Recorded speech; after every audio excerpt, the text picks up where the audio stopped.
24 ব্যাংকে মূলধন ঘাটতি প্রায় 1.5 লাখ কোটি টাকার উপর। খেলাপি আদায় ছাড়া সংকট থেকে মুক্তি নেই বলছেন সংশ্লিষ্টরা। সাতক্ষীরায় আমনের বাম্পার ফলনেও হাসি নেই কৃষকের মুখে। উৎপাদন খরচ তোলা নিয়ে সংশয়, বাড়ছে অসন্তুষ্টি। 6 বছর পর মুখোমুখি ট্রাম্প শি জিনপিং। বুসানে দুই প্রেসিডেন্টের বহুল কাঙ্ক্ষিত বৈঠক। চীনকে 10% শুল্ক ছাড়ের আশ্বাস।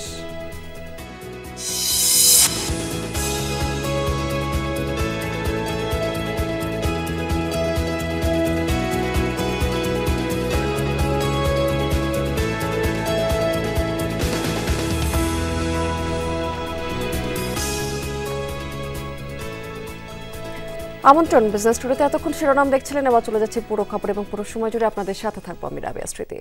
অনিয়ম এবং দুর্নীতিতে নিমজ্জিত ব্যাংকিং খাত। খেলাপি ঋণের বিপরীতে প্রফেশনাল সংরক্ষণ করতে পারছে না অনেক ব্যাংক, ঠিক যে কারণে বাড়ছে মূলধন ঘাটতি। 24 ব্যাংকের মূলধন ঘাটতি প্রায় 1,56,000 কোটি টাকার মতো। এই বিষয়টিকে উদ্বেগজনক হিসেবেই দেখছেন বিশ্লেষকরা। তারা বলছেন যে মূলধন ঘাটতি থেকে বেরিয়ে আসতে না পারলে সংকুচিত হয়ে পড়বে এসব ব্যাংকের ঋণ কার্যক্রম। খেলাপি আদায় ছাড়া এই সংকট থেকে বেরিয়ে আসা সম্ভব নয় বলেও মনে করে বাংলাদেশ ব্যাংক। বিগত সরকারের আমলে ব্যাপক অনিয়ম লুটপাটের শিকার হয়েছে ব্যাংকিং খাত। নিয়ম বহির্ভূতভাবে বিতরণ করা ঋণ পরিণত হয়েছে খেলাপিতে, যা আদায় করা যাচ্ছে না। এসব ঋণের বিপরীতে প্রভিশন রাখতে না পারায় মূলধন ঘাটতিতে পড়েছে সরকারি বেসরকারি 24 বাণিজ্যিক ব্যাংক, যা ঝুঁকিতে ফেলেছে পুরো আর্থিক খাতকে। বাংলাদেশ ব্যাংকের তথ্য অনুযায়ী মূলধন ঘাটতিতে থাকা 24 ব্যাংকের মধ্যে 18টি বেসরকারি বাণিজ্যিক ব্যাংক, 4টি রাষ্ট্রায়ত্ত এবং 2টি বিশেষায়িত ব্যাংক। এর মধ্যে জুন শেষে 18 বেসরকারি বাণিজ্যিক ব্যাংকের মূলধন ঘাটতি দাঁড়িয়েছে 91,407 কোটিতে। রাষ্ট্রায়ত্ত 4 ব্যাংকের ঘাটতি 32,000 কোটি এবং বিশেষায়িত 2 ব্যাংকের ঘাটতি 31,741 কোটি টাকা। প্রত্যেকটা ব্যাংকেরই মুনাফার অবস্থা মানে অধিকাংশ ক্ষেত্রেই নেতিবাচক অবস্থা তৈরি হচ্ছে। ঘাটতিটা রিকভারি করতে গেলে এটাকে যে খুব সহসায় করে ফেলা যাবে আমি মনে করি না, একটু সময়সাধ্য ব্যাপার।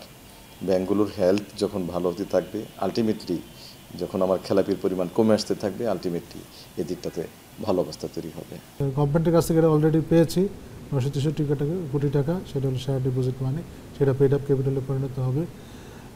তারপর হলো আমাদের প্রধান যেটা, সেটা হলো রিকভারি। মূলধন ঘাটতি বৃদ্ধি পায় খেলাপি ঋণ বৃদ্ধির কারণে, খেলাপি ঋণ আদায়ের মাধ্যমে সেটা হ্রাস পায়। একসাথে 24 ব্যাংক মূলধন ঘাটতিতে পড়ায় উদ্বিগ্ন বিশ্লেষকরা। খেলাপি ঋণ আদায়ে ব্যর্থ হলে ব্যাংকের কার্যক্রম সংকুচিত হয়ে আসবে। গ্রাহকের আস্থা ধরে রাখাও কঠিন হবে বলেও মনে করেন তারা। পাল্লা দিয়ে এই খেলাপি ঋণের পরিমাণটা বেড়ে যাচ্ছে এবং এটার আতঙ্কজনক কিন্তু একটা চিত্র আমরা পাচ্ছি। ঋণ দানের যে সক্ষমতা, যেহেতু মূলধনের ঘাটতি রয়েছে, সুতরাং এখানে সে ঋণ আর দিতে পারবে না সেরকম আগের মতো। আন্তর্জাতিক যে সমস্ত লেনদেন, সেই লেনদেনের সুযোগে কিন্তু সংকুচিত হয়ে যাচ্ছে। তার মানে বিদেশি ব্যাংকগুলো কিন্তু আর যে স্বাভাবিক যে বাণিজ্যিক লেনদেন, সেটা কিন্তু এই ব্যাংকগুলোর সাথে করবে না। বাংলাদেশ ব্যাংক বলছে খেলাপি ঋণ থেকেই মূলধনের ঘাটতি, তাই খেলাপি আদায় ছাড়া সংকট থেকে বেরিয়ে আসার সুযোগ নেই। ব্যাংকগুলোকে সেদিকেই বেশি মনোযোগ দিতে হবে। নন পারফর্মিং অ্যাসেটের এগেনস্টে অধিক মাত্রায় আমাকে প্রভিশন রাখতে হবে, কিন্তু অধিক প্রভিশন রাখার জন্য তো আমার অধিক ইনকাম দরকার। ইনকাম কমে গেছে, ওয়ারেস রিকোয়ার্ড প্রভিশন বেড়ে গেছে। আর যখন প্রভিশন ঘাটতি হবে, তার আলটিমেট ফল হিসাবে ক্যাপিটাল শর্টফল পড়ে যাবে। আর ক্যাপিটাল শর্টফল হলে কিন্তু আসলে ব্যাংকের থাকে না কিছু। হ্যাঁ, এই কারণে যতদিন পর্যন্ত নন পারফর্মিং অ্যাসেটের মানে পার্সেন্টেজ আমি ভালো উন্নত করতে না পারবো, ততদিন পর্যন্ত আমি ক্যাপিটালের ঘাটতি পূরণ করতে পারবো না। বাংলাদেশ ব্যাংক জানিয়েছে খেলাপি ঋণ আদায়ে নিয়মিত তাগিদ দেওয়া হচ্ছে ব্যাংকগুলোকে। এজন্য রোডম্যাপ ঠিক করে দেওয়া হয়েছে বলেও জানায় নিয়ন্ত্রক সংস্থা। আলমগীর হোসেন, যমুনা নিউজ, ঢাকা। মাহিদ সিকিউরিটিজ এবং আল হারামাইন সিকিউরিটিজের ট্রেডিং সার্টিফিকেট বাতিল করেছে ঢাকা স্টক এক্সচেঞ্জ। আল হারামাইন সিকিউরিটিজ নিয়ম অনুযায়ী মূলধন এবং দায় দেনার শর্ত পূরণ করতে পারেনি, আর মাহিদ সিকিউরিটিজ প্রয়োজনীয় লাইসেন্স পায়নি। বিনিয়োগকারীদের এসব তথ্য জানিয়েছে ডিএসসি। বিএসসিসির সাবেক চেয়ারম্যান শিবলি রুবায়েতুল ইসলাম আল হারামাইন সিকিউরিটিজকে শেয়ার লেনদেনের জন্য ট্রেক সনদ দিয়েছিল, কিন্তু মূলধন এবং দায় দেনার ক্ষেত্রে নিয়ম পরিপালন করতে পারেননি তারা। শর্ত পূরণ করতে না পারায় ডিএসসি প্রতিষ্ঠানটির লেনদেনের সনদ বাতিল করেছে। এর ফলে এই প্রতিষ্ঠানটি শেয়ার লেনদেনে অংশ নিতে পারবে না এখন আর। আল হারামাইন সিকিউরিটিজের শতাধিক বিও হিসাব নামধারী গ্রাহক ছিলেন।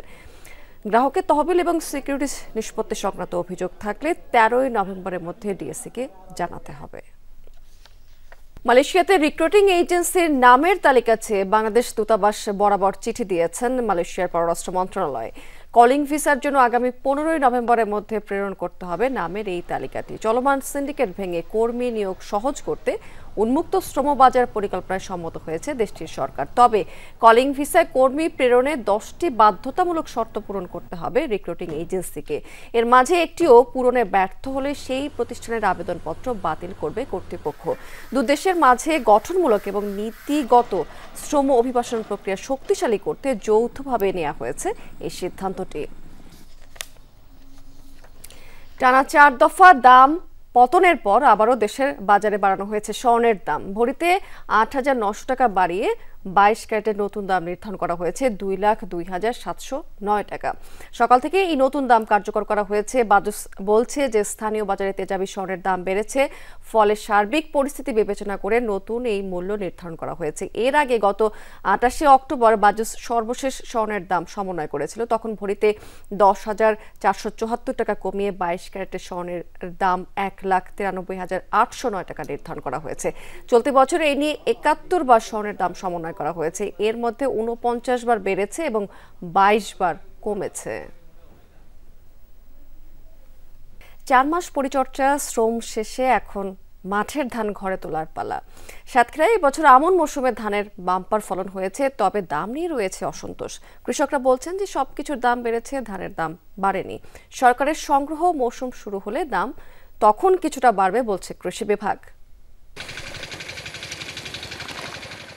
রোদে পুড়ে ঘামে ভিজে ধানদিয়া ইউনিয়নের এনায়েতপুর গ্রামের কৃষক নিয়ামত আলী দেখছেন অর্জন কতটা। দিন 10 পরই জমির ধান তুলবেন ঘরে। স্বস্তির হাসিতে বলছেন ফলন ভালো, বিঘা প্রতি পাচ্ছেন 20 মণ। 3 বিঘে জমিতে ভালোই ধান পাইছেন, ভালোই ধান। গত বছর এবারে ধান কেটে এবার শস্য লাগাবো, এইবারে এই ধানে লাভ হবে। এরই মধ্যে পাকা ধান কাটছেন কেউ কেউ, সেই ধান ঘরে তুলতে রয়েছে ব্যস্ততা। ফলনে সন্তুষ্ট অন্য কৃষকরাও। বিঘা বইতে আমরা 20 মণ করে ধান পাতেছি, ইনশাল্লাহ লাভবান গতবার আছে, এবার ভালো পাবো ইনশাল্লাহ। আমরা খুব লাভে এবার থাকবো। ধান অন্য বছর থেকে এবছর খুব ভালো আছে, বুঝতে পেরেছেন। আর খরচ খরচাতে আমার বিঘা তো অনেক খরচ খরচা পড়ে যায়, তারপরেও আমাদের ইনশাল্লাহ খোরাকি হয়ে আরও কিছু বেচতে পারি। প্রতিমণ ধান বিক্রি হচ্ছে 1200 টাকায়। সব কিছুর দাম বেড়েছে, বাড়েনি ধানের দাম। অভিযোগ কৃষকদের, এ নিয়ে রয়েছে অসন্তোষ। 1200 টাকা মন লাভ হবে বলে মনে হয় না, সব জিনিসই দাম। লাভের চিন্তা করলে তো ফল করা যাবে না। 12,000 টাকার থেকে 13,000 টাকা খরচ হয়, তাই এই টাকা ধান বেশি বিচুলি বেশি এই টাকা ওঠে না। এখন পর্যন্ত কাটা হয়েছে 4% জমির ধান। সরকারের ধান সংগ্রহ মৌসুম শুরু হলে দাম কিছুটা বাড়বে বলছেন কৃষি কর্মকর্তা। আমাদের এবছর আমাদের বৃষ্টিপাত ভালো ছিল, আমরা কৃষকদের যে পানির যে খরচটা সেটা কম পেয়েছে, এবং আমরা কৃষকরা সবসময় বলে যে আমাদের উৎপাদন খরচটা একটু বাড়ছে। কৃষি বিভাগ বলছে জেলায় এবছর 89,145 হেক্টর জমিতে আমন আবাদ হয়েছে। ফলন লক্ষ্যমাত্রা ধরা হয়েছে 2,64,760 মেট্রিক টন। শেষ মুহূর্তে আবহাওয়া অনুকূলে থাকলে ভালো ফলন ঘরে তুলতে পারবেন কৃষকরা। আকরামুল ইসলাম, যমুনা নিউজ, সাতক্ষীরা। আগুনে পুড়ল সাতক্ষীরার হাজারকাটি বাজারের প্রায় 7টির মতো দোকান। ভোরে তালা এলাকাতে এই অগ্নিকাণ্ডের ঘটনাটি ঘটেছে। স্থানীয়রা জানিয়েছে যে একটি দোকান থেকে হঠাৎ করেই আগুনের সূত্রপাত হয়েছে। পরে আশেপাশের আরও বেশ কয়েকটি দোকানে আগুন ছড়িয়ে পড়ে। 5টি দোকান পুড়ে ভূষীভূত হয়ে যায়, ছাই হয়ে যায় 2টি দোকানের মালামাল। কয়েক লাখ টাকার ক্ষয়ক্ষতি হয়েছে বলে দাবি করছেন দোকানিরা। সার বিক্রিতে মূল্য নির্ধারণ করে দিয়েছে সরকার, অথচ রাজবাড়ী কৃষি নির্ভর উপজেলা কালুখালীতে অতিরিক্ত দামে সার বিক্রির অভিযোগ উঠেছে। এতে বিপাকে পড়েছে স্থানীয় কৃষকেরা। চাষিদের অভিযোগ যে সার কারসাজিতে জড়িত স্থানীয় ডিলাররা বেশি দামে বিক্রি করছেন, খুচরা ব্যবসায়ীরাও। সিন্ডিকেটে জড়িতদের বিরুদ্ধে ব্যবস্থা চান তারা। রাজবাড়ীর কালুখালী উপজেলার সারের বাজার, প্রতিটি দোকানেই পর্যাপ্ত মজুদ, তবে গোডাউনের চিত্রের সাথে ডিলার ব্যবসায়ীদের ভাষ্যের মিল নেই। সংকটের অজুহাতে চাষিদের কাছ থেকে অতিরিক্ত মূল্য আদায়ের অভিযোগ তাদের বিরুদ্ধে। কৃষকরা বলছেন, উপজেলা জুড়েই সারের কৃত্রিম সংকট তৈরি হয়েছে। স্বাভাবিকের চেয়ে সব ধরনের সারে 200 থেকে 500 টাকা পর্যন্ত বেশি দাম গুনতে হচ্ছে। অভিযোগের তীর স্থানীয় ডিলারদের বিরুদ্ধে। সরকারি মূল্যে সার চাইলে সরবরাহ সংকটের অজুহাত দিচ্ছেন ব্যবসায়ীরা, অথচ বেশি দাম দিলেই মিলছে সার, তবে কেনার পর দেয়া হচ্ছে না কোনো বিল বা ভাউচার। 20 টাকা কেজি আমরা ইউরিয়া সার কিনছে, এখন বর্তমানে সেটা 35 টাকা কেজি। দিন দিন সারের দাম ঊর্ধ্বগতির দিকে যাচ্ছে। 1 কেজি সার কিনছি, আপনার টিএসপি কিনছিল 1300 টাকা বস্তা, সেটা এখন 1850 টাকা। বাংলা ডিআইবি কিনছি 1600 টাকা বস্তা, সেটা এখন 2500 টাকা বস্তা। সরকারিভাবে সব ধরনের সারের মূল্য নির্ধারিত থাকলেও তোয়াক্কা করছেন না বিক্রেতারা। খুচরা পর্যায়েও কেজি প্রতি বাড়তি দাম। পেঁয়াজ আবাদ মৌসুমের শুরুতে সার নিয়ে এমন কারসাজিতে দুশ্চিন্তায় কৃষকরা। বলছেন, সিন্ডিকেটের কারণে জমিতে পর্যাপ্ত সার দিতে পারছেন না তারা। ইউরিয়া 32 টাকা 30 টাকা, এক এক দোকানে এক এক দাম নেয়। আমরা এগুলো 22 টাকা 23 টাকা করে কিনছি, গতবারও কিনছি, এবার এই পরিবেশে চলতেছে। পটাশে পাচ্ছে প্রায় 200 টাকা, অথচ আমরা এখন কিনে লাগাই, কিন্তু যখন পেঁয়াজ ওঠাই তখন পেঁয়াজের দাম একদমই কম থাকে, তার কারণে আমরা হয়তো খরচ যা করি তাই ওঠে না। এদিকে ব্যবসায়ীদের দাবি, চাহিদার তুলনায় বরাদ্দকৃত সারের যোগান কম, বাইরে থেকে বেশি দামে সার কিনছেন তারা। মাঠ পর্যায়ে কৃষি কাজের জন্য যতটুকু চাষযোগ্য জমি হয় ততটুকুর ওপর এটা অনেক আগের থেকেই সারটা বরাদ্দ করে তারাই তাদের জরিপে, কিন্তু সেই তুলনায় 100% সার আমাদের বরাদ্দ হয়। বাইরে থেকে আনলে পরে তখন আমাদের একটু বেশি দামে বিক্রি করতে হয়। যে আমরা বাইরে থেকে সংগ্রহ করে আমরা তো সব সম্পূর্ণ বরাদ্দ পাচ্ছি না এখানে, মানে সম্পূর্ণ চাহিদা আমরা পাচ্ছি, এই ক্ষেত্রে এটা হয়। উপজেলা কৃষি কর্মকর্তা বলছেন, বাইরে থেকে সার কিনে বেশি দামে বিক্রির সুযোগ নেই। সিন্ডিকেটে জড়িতদের বিরুদ্ধে প্রমাণ পাওয়া গেলে নেওয়া হবে ব্যবস্থা। ফসলের আবাদ অনুযায়ী আমরা একটা চাহিদাপত্র দিয়ে থাকি বছরের শুরুতে। সেই অনুযায়ী যদি আসলে বরাদ্দটা আসতো, আমাদের বরাদ্দ তার থেকে কম আসে। যদি বাইরে থেকে নিয়ে আসে, নিশ্চয়ই অন্য একটা জেলা থেকে নিয়ে আসছে, অন্য একটা জেলার ডিলার বিক্রি করেছে, সেক্ষেত্রে ওই ডিলারও যেরকমভাবে অপরাধী, উনিও যদি বাইরে থেকে নিয়ে আসে সেও অপরাধী। কালুখালীর প্রায় 75% মানুষই কৃষি নির্ভর। উপজেলায় সরকারি অনুমোদন পাওয়া সারের ডিলার 31 জন। সাবরিনা লিজা, যমুনা নিউজ। দর্শক, এবার জানিয়ে দেবো আপনাদেরকে আজকের পুঁজিবাজার লেনদেনের লাস্ট আপডেট আছে। কিন্তু সকাল থেকে আমরা দেখতে পাচ্ছি বেশ ঊর্ধ্বমুখী প্রবণতা বিরাজ করছে পুঁজিবাজারে। ঢাকা এবং চট্টগ্রাম শেয়ার বাজার সূচকে এক ধরনের উত্থান হয়েছে এবং সেই সাথে বেশিরভাগ প্রতিষ্ঠানের শেয়ারের দামও কিন্তু আজকে বেড়েছে। ঢাকার শেয়ার বাজার কথা যদি বলি, আজকে প্রধান সূচক ডিএসসি ব্রড ইন্ডেক্স সেটি কিন্তু আজকে 29 পয়েন্টের মতো দিন শেষে বেড়েছে এবং এই সূচকটি অবস্থান করছে 5122 পয়েন্টে। অন্য দুটি সূচক ডিএসসিএস সূচক সেটিও প্রায় 7 পয়েন্টেরও বেশি বেড়েছে, 1082 পয়েন্টে আছে এবং 30 সূচক সেটি 1987 পয়েন্টে অবস্থান করছে, সেটিও কিন্তু প্রায় কাছাকাছি 5 পয়েন্টের মতো বেড়ে টোটাল ট্রেড হয়েছে আজকে ঢাকার শেয়ার বাজারে 476 কোটি 10 লাখ টাকার মতো শেয়ার। এবং ট্রেড হওয়া কোম্পানিগুলোর মধ্যে কি দেখতে পাচ্ছি যে বেশিরভাগ প্রতিষ্ঠানের শেয়ারের দাম বেড়েছে। যেমনটি বলছিলাম, 241টি কোম্পানির শেয়ারের দাম ঢাকার শেয়ার বাজারে আজকে টোটাল বেড়েছে এবং মাত্র 81টি কোম্পানির শেয়ারের দাম কমেছে সেখানে এবং 72টি প্রতিষ্ঠানের শেয়ারের দাম অপরিবর্তিত রয়েছে। টপ 20তে কি দেখতে পাচ্ছি, অরিয়ন ইনফিউশন এটি কিন্তু প্রথম অবস্থায় রয়েছে সকাল থেকে দেখতে পাচ্ছি এবং 31 কোটি 98 লাখ টাকার মতো শেয়ার টোটাল ট্রেড করেছে আজকে দিন শেষে এই কোম্পানিটি এবং ট্রেড হচ্ছে কিন্তু 479 থেকে 507 টাকার মধ্যে এবং 483 টাকা 60 পয়সা এই কোম্পানির লাস্ট প্রাইস ছিল। খান ব্রাদার্স পিপি ওভেন এটি দ্বিতীয় অবস্থানে আছে, আনোয়ার গ্যালভানাইজিং এটি তৃতীয় অবস্থানে আছে প্রায় 16 কোটি 43 লাখ টাকার মতো শেয়ার ট্রেড করে। চট্টগ্রাম শেয়ার বাজারে ঊর্ধ্বমুখী প্রবণতা আমরা দেখতে পাচ্ছি। সার্বিক সূচক যেটি সেন্সপে সেটি প্রায় 12 পয়েন্টের মতো বেড়েছে এবং 14286 পয়েন্টের সূচকটি অবস্থান করছে। টোটাল ট্রেড করেছে সিএসসি আজকে 14 কোটি 89 লাখ টাকার মতো শেয়ার টোটাল ট্রেড হয়েছে সারাদিন ধরেই। সিএসসিতে 199টি প্রতিষ্ঠানের এর মধ্যে 105টির দাম বেড়েছে সেখানে এবং 64টি প্রতিষ্ঠানের শেয়ারের দাম কমেছে, 30টি কোম্পানির শেয়ারের দাম অপরিবর্তিত রয়েছে।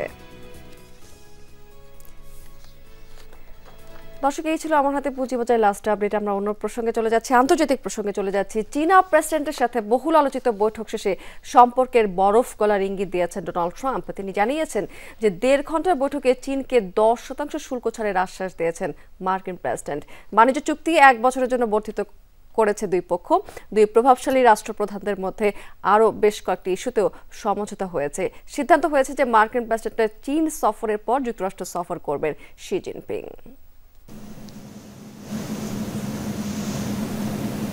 দীর্ঘ 6 বছর পর আবারও মুখোমুখি ডোনাল্ড ট্রাম্প শি জিনপিং। দুই পরাশক্তি যুক্তরাষ্ট্র ও চীনের রাষ্ট্রপ্রধানের বৈঠক ঘিরে পুরো বিশ্বের নজর ছিল দক্ষিণ কোরিয়ার বন্দরনগরী বুসানে। স্থানীয় সময় সকাল 11টার কিছুক্ষণ আগে বৈঠকস্থলে অবতরণ করে মার্কিন প্রেসিডেন্টকে বহনকারী হেলিকপ্টার মেরিন ওয়ান। এর পরপরই সেখানে পৌঁছায় শি জিনপিংয়ের উড়োজাহাজ। করমর্দনের মধ্য দিয়ে একে অপরকে উষ্ণ অভ্যর্থনা জানান ট্রাম্প শি। আশা ব্যক্ত করেন সফল বৈঠকের। মার্কিন ও চাইনিজ প্রেসিডেন্ট ছাড়াও আলোচনায় অংশ নেন দুপক্ষের পররাষ্ট্র ও বাণিজ্য মন্ত্রীসহ মোট 12 সদস্যের প্রতিনিধি দল। বিপুল অঙ্কের শুল্ক চাপিয়ে দিয়ে বাণিজ্য যুদ্ধ শুরু করলেও চীনা প্রেসিডেন্টকে বন্ধু আখ্যা দিয়ে প্রশংসায় ভাসিয়েছেন ট্রাম্প। এমন একজন বন্ধুর সাথে বসতে পারাটা সত্যিই অনেক সম্মানের। তিনি চীনের অত্যন্ত সম্মানিত প্রেসিডেন্ট। কিছু বিষয়ে আলোচনা করব, মনে হয় এরই মধ্যে আমরা অনেক বিষয়ে একমত হয়েছি, আরও কিছু বিষয়ে একমত হব। আমি মনে করি দীর্ঘ সময়ের জন্য দুদেশের একটি দুর্দান্ত সম্পর্ক থাকবে। ভিন্ন জাতীয় অবস্থার কারণে আমরা সবসময় একে অপরের সাথে সামনাসামনি হই না। বিশ্বের দুই শীর্ষস্থানীয় অর্থনীতির মধ্যে মাঝে মাঝে দ্বন্দ্ব থাকা স্বাভাবিক। 1 ঘন্টা 40 মিনিট ধরে চলে রুদ্ধদ্বার বৈঠক। আলোচনায় প্রাধান্য পায় শুল্ক ও বাণিজ্য ইস্যু। ট্রাম্প জানান প্রায় সব বিষয়ে একমতে পৌঁছেছে যুক্তরাষ্ট্র চীন। বেইজিংয়ের উপর শুল্কের বোঝা 10% কমিয়ে করা হয়েছে 47%। জানান আগামী এপ্রিলেই চীন সফর করবেন তিনি। শি জিনপিংও করবেন যুক্তরাষ্ট্র সফর। বৈঠক শেষ হওয়ার সাথে সাথেই স্ব গন্তব্যে ফের উড়াল দেন দুই নেতা। এর আগে 2019 সালে জাপানে G20 সম্মেলনের সাইডলাইনে সবশেষ বৈঠক করেন Trump Xi. Anik Rahman, Jamuna News. আন্তর্জাতিক আরও একটি প্রসঙ্গ, প্রথম কোম্পানি হিসেবে $5 ট্রিলিয়ন মাইল ফলক ছুঁয়েছে এনভিডিয়া। মাত্র 3 মাসের ব্যবধানে 4 ট্রিলিয়ন থেকে 5-এ পৌঁছালো এই টেক জায়ান্টে। 2022 সালে চ্যাট জিপিটি চালু হওয়ার পর থেকে মূলত এনভিডিয়া শেয়ারের দাম বেড়েছে 12 গুণ। এআই এর দৌড়ে অপ্রতিরোধ্য হয়ে উঠেছে এনভিডিয়া। একটি সাধারণ গ্রাফিক্স চিপ ডিজাইনার হিসাবে যাত্রা শুরু করেছিল তারা, কিন্তু বর্তমানে বৈশ্বিক এআই শিল্পের মেরুদণ্ডে পরিণত হয়েছে এই কোম্পানিটি। এর অত্যাধুনিক চিপগুলি এখন চীন এবং আমেরিকার মধ্যে প্রযুক্তিগত প্রতিযোগিতার প্রধান কেন্দ্রে পরিণত হয়েছে। এনভিডিয়ার উত্থানের পেছনে মূল চালিকা শক্তি হিসেবে বিবেচনা করা হয়েছে সিইও জেনসন ওয়াংকে। এই কোম্পানিটিতে $179.2 বিলিয়ন অংশীদারিত্ব রয়েছে তার। ফোর্বসের বিলিয়নিয়ার তালিকা অনুযায়ী ওয়াং হলেন বিশ্বের 8ম ধনী ব্যক্তি।